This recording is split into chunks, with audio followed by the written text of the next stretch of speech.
Oi gente, como vocês estão? Eu sei que esse é o tipo de vídeo que as pessoas costumam pesquisar no YouTube. Algumas pessoas novas chegam no canal e por isso eu queria deixar dois avisos. O primeiro é que eu sou prolixa, eu falo demais mesmo. É meu estilo, vocês vão ver, todos os meus vídeos são longos. E a segunda coisa é que eu sou espiritualista. Eu vivencio muito a espiritualidade, então também não tem como esperar desvencilhar muito isso dos vídeos, dos diários, né? Avisando, porque, enfim, um outro vídeo que chegou fora da bolha, algumas pessoas comentaram sobre isso. Pois bem, eu queria começar esse vídeo contextualizando um pouco por que eu decidi fazer essa cirurgia, né? Ela sempre foi meu sonho desde que eu era criança. Eu sempre tive digamos que uma beleza validada pelos outros. Eu nunca fui considerada uma pessoa feia, mas as pessoas me falavam algumas coisas sobre a minha aparência. Às vezes eram elogios, mas eu ficava desconfortável porque às vezes tinha um tom, assim, de crítica, uma coisa que a gente fica inseguro, né? Eu sou uma pessoa muito sorridente, eu ando na rua sorrindo, eu sou assim, tô sempre no mundo da lua. Eu gosto de sorrir, acho que não é nem uma questão de gostar ou não gostar, é só uma coisa que é muito natural pra mim, eu sou muito risonha. E o meu sorriso, ele sempre me incomodou demais. Eu atribuía o fato de eu ser dentuça. Quando eu era criança, os meus dentes ainda eram separadinhos, assim. Como vocês podem ver, eu tinha os dentinhos um pouco separadinhos, não tá focando, mas eles eram separadinhos. Eu comecei a usar aparelho com 6 anos de idade. E era um aparelho para segurar o crescimento dessa arcada dentária superior, enquanto esse de baixo se desenvolvia, né?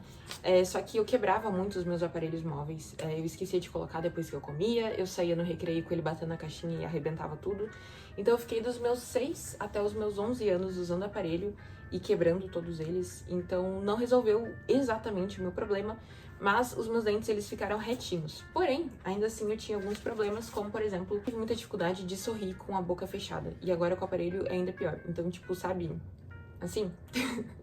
Fica um pouco estranho, fico com vergonha. Tem algumas fotos de escola também que eu tô tentando dar esse sorrisinho e eu detestava, gente. Era horrível pra mim, eu tive muitos problemas de autoestima na minha adolescência, então eu queria, se eu pudesse nascer de novo na adolescência, eu nascia.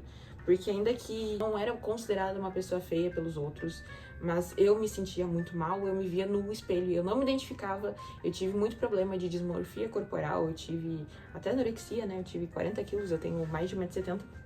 A minha autoestima era um caco, e eu sempre me senti muito desconfortável com essa questão do sorriso. Eu tenho que forçar os meus lábios pra conseguir ficar com a boca fechada, especialmente depois do aparelho.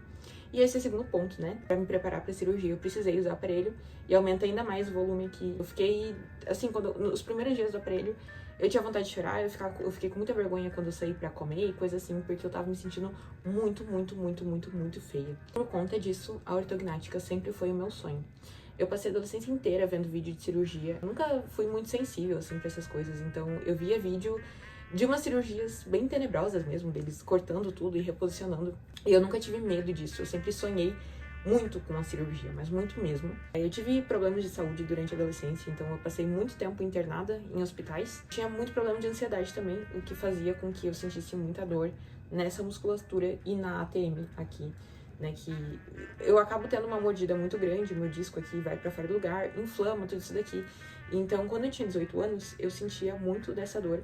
E foi o que me fez procurar o bucomaxilo aos 18 anos. Lógico que eu já queria fazer cirurgia, já tava nessa intenção, mas eu procurei ele com urgência, com uma certa urgência, né, enquanto eu tava no hospital, porque eu precisava tratar isso aqui. Então, a primeira coisa que eu fiz de tratamento foi uma infiltração na ATM, que é quando tu coloca ácido hialurônico nos discos pra boca não abrir tanto assim e, consequentemente, não machucar tanto. Depois disso, eu também tratei essas questões de ansiedade e tal.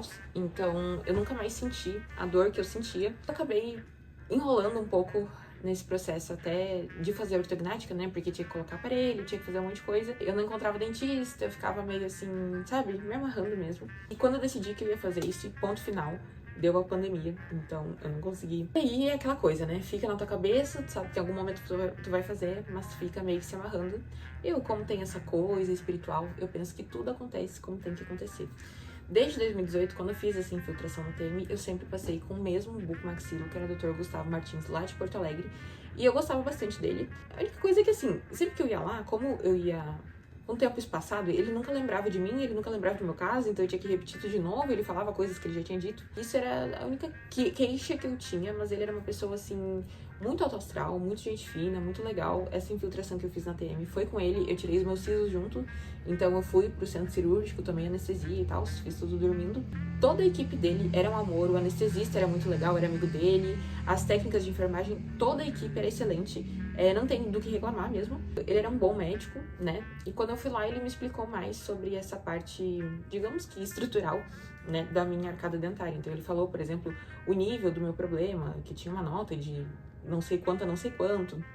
Ele me explicou o que acontecia com a minha articulação, ele me explicou várias coisas, mas ele nunca me mostrou resultados de outros pacientes. Ele não tinha me mostrado nenhuma previsão, assim, tipo, no computador, sabe? Quando faz uma previsão de como vai ficar depois da cirurgia. Isso nunca aconteceu. Ele sempre me explicava uma coisa, assim, meio básica sobre o problema. Como ele não lembrava de mim, ele explicava a mesma coisa várias vezes. Não é que isso criou um distanciamento, eu realmente pretendia fazer a cirurgia com ele, mas no meio do caminho aconteceu algo que me fez escolher outro médico. Por recomendação, eu fui até essa dentista, a doutora Malu, e ela perguntou se eu já tinha algum bucomaxilo, eu disse do doutor Gustavo, mas ela disse que se eu quisesse uma segunda opinião, ela tinha um bucomaxilo aqui de São Paulo para me indicar. E ela me indicou o Dr. Raí, que é com quem eu vou operar. Quando eu fui lá, foi outros 500, sabe? Porque apesar do Dr. Gustavo ter todo esse bom atendimento, eu tinha uma boa experiência com o Dr. Gustavo. Aqui em São Paulo, com o Dr. Raí, eu também tive uma excelente experiência quando eu fui lá e tal. Foi muito diferente essa questão do fato dele ter me mostrado o resultado de outros pacientes. Então isso pra mim, tipo, por mais que eu valorize muito o bom atendimento, aquela coisa toda de tu se sentir à vontade, ver, assim, sempre que eu vou para as consultas, eu não sei muito bem o que falar, o que perguntar, porque eu já tinha pesquisado muita coisa, não tinha tanta dúvida assim. Eu tinha uma dúvida ou outra, mas eu fico meio assim, sem jeito, sem saber o que falar mesmo. E o Dr. Raí, ele já pegou e já puxou e me mostrou foto de antes e depois de outros pacientes. E eu vou dizer pra vocês, o que mais me chamou a atenção foi o fato de que os pacientes, ele me mostrou vários pacientes, não é aquela coisa assim, peguei o melhor caso, sabe? Ele pegou casos que ele tinha recém feito, de pacientes que tinham, sei lá, recém saído do consultório. E todos os pacientes que ele mostrava, depois de uma semana, não tinham roxo. Isso me chamou muita atenção. Acho que tinha uma paciente que ele me mostrou que tinha ficado com um pouquinho de hematoma. Mas assim, gente, eu tinha visto muito vídeo da cirurgia. Todo mundo ficava com a cara toda ferrada, sabe? E amigos meus já tinham feito a cirurgia. Uma amiga minha, eu não cheguei a ver ela no pós-operatório, mas teve um amigo meu que eu conheci ele com 15 anos. Com 15 anos a gente já tinha esse sonho. E aí, quando ele teve a oportunidade, ele foi lá, fez a cirurgia. E foi uma cirurgia que, assim, ele tinha a questão de ter o queixo torto, né? Ele postava story todos os dias, né, do pós-operatório dele, e ele ficou muito roxo, ele estourou sangue aqui nos olhos dele, ele ficou com o olho todo vermelho, ele tinha bronquite, então teve vários problemas respiratórios que ele acabou tendo, e ele demorou muito tempo pra se recuperar. E era isso que eu tava esperando, sabe? Pelos vídeos que eu vi muita gente, assim, com bastante dificuldade no pós-operatório, as pessoas realmente passando bastante trabalho depois da cirurgia, eu tava esperando o pior. E aí, quando ele me mostra o pós-operatório dos pacientes dele, simplesmente eu não via hematoma, eu via que o inchaço tinha diminuído pra caramba, assim, em pouco tempo. E aí eu olhei aquilo e pensei, cara, isso aqui é diferente, sabe? Eu nunca tinha visto aquele resultado.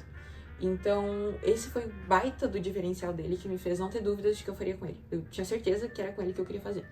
E o segundo diferencial foi o fato de que ele tinha lá o sistema que mostrava a previsão de como eu ia ficar depois da cirurgia.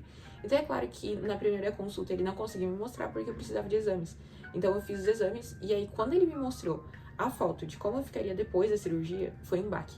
Porque eu sabia, o que eu sabia? Eu sabia que eu ia ficar mais bonita, eu sabia que ia corrigir o que eu não gostava, algumas das coisas que eu não gostava no meu rosto. Quando ele me mostrou a foto depois, eu fiquei, caralho, meu Deus, finalmente eu vou ter cara de adulta. Porque se tu olha meu rosto, pessoalmente um pouco menos ainda do que por vídeo, por câmera, mas é tudo muito arredondado. Eu tenho nariz arredondado, eu tenho os olhos bem redondos, e aqui com esse queixinho também fica bem redondinho, né? O que acaba passando essa coisa mais inocente, mais infantil. Eu não me identifico muito assim. Pessoalmente, eu tenho um pouco das maçãs mais marcadas, aqui a minha bochecha ela é um pouco mais profunda, né? E o meu maxilar ele também é mais marcado. Mas ainda assim eu passo essa impressão do rosto ser mais arredondado por conta desse queixinho ser menor. E aí quando ele fez lá, aí ficou tudo mais marcadinho, assim, sabe? Tipo, mais pontudo, vamos dizer. E aí eu fiquei, meu Deus, finalmente parece que eu tenho mais de 20 anos, né? Não, porque geralmente as pessoas me veem, elas acham que eu tenho, sei lá, 16. É sério. Eu acho estranho isso, mas enfim. E aí quando eu vi aquela foto do depois, eu fiquei realmente bem emocionada. E eu não parava de olhar aquilo ali, sabe? Foi chocante pra mim. Foi realmente o que me fez decidir passar com o Dr. Raí. Apesar dessas qualidades já mencionadas, eu preciso mencionar também que o atendimento foi muito bom. E agora vamos entrar para a parte 2, que foi o processo para me preparar para a cirurgia, né? Eu tive que colocar o aparelho, eu acho que eu coloquei em setembro do ano passado. E a previsão que a ortodontista me passou foi que em 6 meses eu ficaria pronta para fazer cirurgia. Mas levou menos tempo. Eu coloquei o aparelho em setembro, por volta de janeiro eu já estava pronta para fazer a cirurgia. Uma observação é que eu não fiquei em São Paulo. Então, eu comecei o tratamento aqui em São Paulo, eu fui para Porto Alegre, lá eu passei com outro ortodontista, foi uma confusão, gente, evitem fazer isso, mas é que eu realmente não tinha como evitar. Eu gostei muito da doutora Malu, especialmente porque ela apertava bastante o aparelho, eu sei que tem gente que não gosta, então eu confiei muito na doutora Malu, e quando eu fui para Porto Alegre, eu quis manter o tratamento que já tava, e uma dentista de lá respeitou isso. Provavelmente se não respeitasse, eu ia procurar outra, porque eu realmente estava gostando muito do tratamento da doutora Malu e do Dr. Raí. Então, quando eu fui para Porto Alegre, teve essas questões, o que acabou gerando um pouco de atraso, porque, por exemplo, tinha um bracket que estava mal posicionado, então só quando eu voltei para São Paulo que ela corrigiu para mim, mas em geral eu consegui manter o tratamento com ele só fazendo a manutenção de trocar os elásticos e tal, e ele teve também contato com o Dr. Raí para fazer tudo do jeito que o Dr. Raí estava orientando. Então ele acabou sendo flexível, mais flexível do que eu nessa situação. Mas enfim, coloquei o aparelho em janeiro e já estava pronta para operar. Só que se eu operasse ali por volta de fevereiro, eu não ia conseguir aproveitar a minha época favorita de estar em Porto Alegre, que é no outono. Decidi adiar um pouco mais a cirurgia para agosto. No fim não valeu a pena, porque teve enchente o outono. Comprei a passagem para agosto, vim para cá dia 9. E a ideia é que eu fosse fazer a cirurgia dia 15 de agosto. Estamos agora em novembro. Hoje, se eu não me engano, é dia 11 de novembro. Então, o que aconteceu para demorar tanto tempo para fazer cirurgia? Problemas com o plano de saúde. O Dr. Raí já na primeira consulta falou que isso poderia acontecer, que às vezes o plano de saúde fica encascurrando com material, fica encascurrando com um monte de coisa. O Dr. Raí, que nem eu falei, ele já estava preparado para isso. E a equipe dele já estava preparada para lidar com isso. E no fim, conseguimos a autorização. Essa experiência, eu diria que é bem importante. O Dr. Gustavo também tinha muita experiência com plano de saúde. E, gente, faz toda a diferença quando passa com plano de saúde, né? Quando o médico sabe lidar com plano de saúde. Quero falar também sobre a consulta pré-operatória, que foi, assim, gente, excelente. Por quê? Porque é uma consulta bem demorada, então, tipo, ele vai fazer todas as medições pra ver, tipo, sei lá, o quanto de gengiva tu mostra no teu sorriso, vai ver as medidas do teu rosto, pra fazer tudo certinho, pra fazer o planejamento. Ele mostra, vou botar um vídeo aí pra vocês, dele explicando como é que faz os cortes, né? Então ele mostra ali o crânio, ele mostra depois a pele por cima e como é que vai ficar a diferença, né? A previsão que eu falei pra vocês. Ele faz todas essas medições, mas principalmente ele conversa muito com a gente. Parece que depois daquela consulta a gente criou mais intimidade, sabe? E isso é muito bom, porque tu sente mais confiança da pessoa que vai te operar. Então faz toda a diferença também. Eu sou uma pessoa tímida. Nas primeiras consultas eu fiquei travada, até porque eu não sabia muito bem o que perguntar, eu ficava que nem um robô, assim, sabe? Ele tendo que falar mais do que eu. Teve outras que eu levei minha mãe, porque minha mãe adora cirurgia. Ela tava com várias curiosidades de entender como é que funcionava o corte, aquela coisa mais técnica, digamos assim. Então eu levei a minha mãe pra fazer as perguntas dela. E ele sempre explicando muita coisa, assim, quebrando alguns mitos também que eu tinha, né? Uma das coisas que eu mais gostei que ele falou foi o fato de que quando tu termina a cirurgia, ele mesmo abre e fecha a tua boca. Então a tua boca tá funcionando. Essa coisa que as pessoas têm dificuldade de se mexer depois é muito mais mental do que algo físico, uma limitação física. Quando ele falou isso, puf, a minha cabeça ficou assim. Eu sou essa pessoa que, tipo assim, quando eu tava com a questão da tuberculose, eu fiz várias broncoscopias, né? Que tu é sedado e tal. Eu levantava do sedativo e já começava a fazer alongamento, já queria mexer meu corpo. Eu fico com essa vontade de me recuperar, sabe? Então eu fico quietinha pra fazer o que tem que fazer, mas ao mesmo tempo eu me mexo, eu vou treinando. Então eu sou essa pessoa que gosta de, tipo, provavelmente depois da cirurgia, eu vou querer ficar mexendo a minha boca, sabe? Eu vou querer ficar me testando, eu vou querer ver se eu consigo falar, ou então eu vou ficar provavelmente tentando falar, eu vou ficar mexendo aqui pra ver a questão da parestesia. Eu acho, né? Tô falando aqui as minhas expectativas. Depois nos vlogs a gente vai ver se foi bem assim. Agora eu tô, tipo, muito querendo ver como é que vai ser minha recuperação, sabe? Porque quando eu vi as pessoas, outros vídeos, eu via pessoas que eram bem mais receosas que eu. E aí quando ele falou isso eu fiquei tipo, tô doida pra testar. Então eu tô super curiosa pra ver como é que vai ser esse pós-operatório. Já quero testar a minha cabeça, minha mente.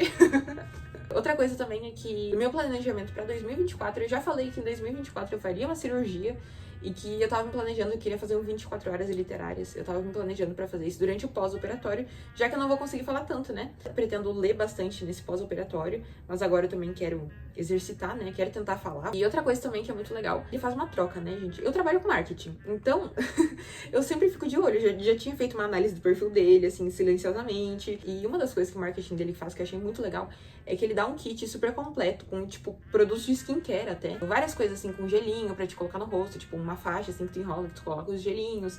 Ele dá várias coisas nesse kit, em troca de tu fazer review nele no Doctoralia, outros sites lá. Esse vídeo aqui, obviamente, não tem, né? Ele não vai cobrar que os pacientes façam vídeo. Mas eu tô fazendo, tipo, sendo sincera mesmo. Tu ganha esse kit super completo pra te fazer algumas reviews lá. E eu achei isso bem legal, bem interessante. Não é nada que tu vá se expor, mas as pessoas podem escolher não fazer também, né? E comprar as coisas lá do kit. Essas são coisas que de qualquer jeito tu vai ter que comprar. Tipo, o enxaguante bucal especial, pasta de dente, escova de dente. Todas as coisas assim vêm no kit. Custa R$ 400. E tu vai ganhar em troca desse marketing. Então eu achei muito legal. Vou finalizar falando sobre como eu espero que seja esse pós-operatório e como eu planejei, né? O Dr. Rai falou assim que é pouquinho tempo que tu vai ter essa coisa da dieta líquida, né? Eu não quero sobrecarregar meu corpo. Eu sempre gosto, tipo, se eu tô doente, eu gosto de dormir bastante pro meu corpo descansar. Eu não gosto de ficar forçando, por mais que eu goste de, que nem eu falei, né? Tipo, quando eu era criança, minha mãe deixava, obviamente, eu faltar aula se eu estivesse doente. Mas muitas vezes eu escolhi ir pra escola mesmo estando doente, porque eu tenho essa coisa de ficar ativa. A expectativa, que nem eu falei pra vocês, é me desafiar, mas ao mesmo tempo eu quero descansar, eu não quero me forçar muito, sabe? Não quero passar dos limites do meu corpo, é isso que eu queria dizer. Então, eu comprei um monte de fruta, gente. Comprei melancia, comprei abacaxi, comprei morango, comprei manga, comprei um monte de fruta pra fazer muito suco. Eu gosto de suco de gelatina também, né? Que tu faz a gelatina, mas ao invés de tu botar ela na geladeira, tu toma ela líquida mesmo. Eu adoro gelatina, eu adoro sucos. E por que eu fiz isso? Porque quando eu fiz a infiltração na TM, eu também tive restrição de dieta por conta de ter tirado os sisos. E eu lembro que, assim, eu amo sopa de legumes. Eu sempre pensei que eu estaria no paraíso comendo papinha de sopa de legumes. Só que quando eu fiz esse negócio dos sisos, não foi bem assim. Eu ficava, tipo, eu ia comer, sabe quando volta, assim, quando teu corpo não tá mais aceitando aquilo ali? Porque é uma situação diferente. Tipo, o teu corpo, ele fica enjoado. Sabe, eu comi uma papa e depois eu não conseguia mais comer mais. Quis escolher vários líquidos diferentes pra me alimentar, sabe? Pra não ficar só com uma opção restrita e uma coisa assim que não é prazerosa. Porque por mais que eu ame sopa de legumes, e por mais que eu pensasse que eu ia adorar a papinha, não tava gostoso aquilo ali. Não é que o gosto fosse ruim, mas é que o meu corpo tava todo esquisito. Então o meu corpo não aceitou bem. Então eu decidi que eu ia tomar coisas que eu considero gostosas. Então eu peguei frutas de sucos que eu amo. Eu amo suco de melancia, eu adoro suco de morango, eu gosto de suco de laranja. Comprei um saco inteiro de laranja pra fazer realmente muito suco. Deixei tudo congeladinho ali pra fazer minhas batidas. E eu comprei no trem pra misturar no suco. Então, aqui em casa tem whey, tem creatina, tem um monte de coisa que minha mãe treina, né? Então tem muito suplemento, minha mãe toma um monte de vitamina também. Então o que não vai faltar é suplemento pro pós-operatório. E eu quero, assim, ficar bem vitaminada, bem nutrida. O meu outro médico tinha sugerido de fazer uma reservinha, de me alimentar mais um pouco antes da cirurgia, porque tem muita gente que acaba emagrecendo, é aquela coisa toda, a pessoa fica mais fraca por causa da restrição da dieta. Então eu fiz isso, eu comprei no trem, tem que pegar lá na frente que já chegou. Vitamina, suplementos, essas coisas todas eu vou misturar nos meus suquinhos. Também comprei sorvete pra fazer, tipo, milkshake, coisa assim, sabe? Aí o doutor disse que no kitzinho que ele vai dar, já vem, tipo, uma garrafinha que facilita pra te tomar, vem, tipo, uma sonda pra te colocar no fundo da boca, assim, e tomar o remédio direto. Então, tudo isso pra facilitar beber as coisas vem no kit. Não que eu ache, assim, que, nossa, vai ser super fácil, vou me sair muito, ultra, mega melhor do que outras pessoas. O médico já me avisou que é difícil. Às vezes tu toma um negócio em 10 minutos, tu vai demorar 50 minutos, sabe? Já estou preparada para isso, mas eu queria que essa experiência fosse o mais confortável possível. A gente fica enjoada, a gente fica chato, não tem jeito. Também preparei minha sopa de legumes com bastante morango, que eu adoro morango, então coloquei uma moranga e meia na minha sopa pra gostar mesmo. Eu cozinhei pra caramba os vegetais, passei horas fazendo a minha sopa pra ficar bem cozidinho, pra ficar realmente tudo bem fácil de esmagar na hora. E aí, quando for pra dieta pastosa, eu já vou comer minha sopinha, preparei bastante. Adoro caldinho de feijão, então também vou ficar feliz tomando caldinho de feijão ali. Mas nos primeiros dias, realmente, eu vou ficar tomando suco mais geladinho. Por mais que o médico disse que não tem tanto essa coisa assim de, tomar coisa gelada, eu vou tentar tomar coisas mais geladas assim. Eu me preparei pra tomar várias vitaminas, pra tomar vários sucos. Eu não vou forçar nada, vou na manha. E qual que é a minha expectativa de voltar pra casa? Eu espero voltar pra casa em um mês. Já falei com o médico sobre avião, essas coisas, e ele disse que é tranquilo, que eu não preciso me preocupar. Mas eu tô com muita saudade de casa, né, gente? Pensa que eu recém fui morar com o meu namorado. A gente começou a morar junto em março. Mas eu sei que o médico, ele gosta de acompanhar pelo menos um mês e meio depois da cirurgia. Então vamos ver como vai ser minha recuperação. Quero me esforçar bastante. Pretendo fazer a fisioterapia, né, que ele sugeriu, que é muito bom. Mas é isso. Vou fazer a cirurgia aí bem em cima do laço, nas festas de final de ano. Não sei como será minha ceia de Natal. Não sei se eu vou conseguir comer um piruzinho. O importante é que eu vou fazer a cirurgia que eu tanto sonhei. E é isso, gente. É isso que eu tinha pra compartilhar com vocês. Espero que gostem aí dos diários. O próximo vídeo já vai ser um vlog. Hoje é segunda-feira. Na quinta-feira, se eu não me engano, vai ser minha cirurgia. Então eu vou gravar. Não sei se indo pro hospital, mas, tipo, fiz a cirurgia, já vou começar a gravar, sabe? Vou tentar conversar com vocês. E eu vou compartilhar também essa coisa do 24 horas literárias. Que quando eu não faço, tipo, um dia inteiro lendo. Eu coloco no cronômetro. Então é 24 horas de leitura mesmo. Eu sou bem radical com essa coisa. Então quero compartilhar aí com vocês esse processo, tanto do pós-operatório quanto da minha literatura, que eu quero focar bastante. Inclusive, eu tô com o livro Cura e Recuperação, do David Hawkins. Sabe aquela tabelinha emocional, energética de Hawkins? Então, ele fez. E nesse livro ele fala, assim, que ele tinha várias doenças e aí ele começou a se curar. Foi bem interessante, porque eu já comecei a ler esse livro e eu tava com muita dor, porque a minha cama aqui da minha mãe, ela é muito dura. E me machuca muito aqui no quadril. Então, assim, gente, eu tava com uma dor que não passava de jeito nenhum. Eu ficava de cócoras o dia todo, assim, sentada, porque me dava um pouco de alívio ficar nessa posição. E depois que eu li esse livro, eu só fiz uma afirmação lá que ele disse, eu só me concentrei assim, puf, e passou a dor que eu tinha. Inclusive, voltei a dormir nas posições que eu tava dormindo antes.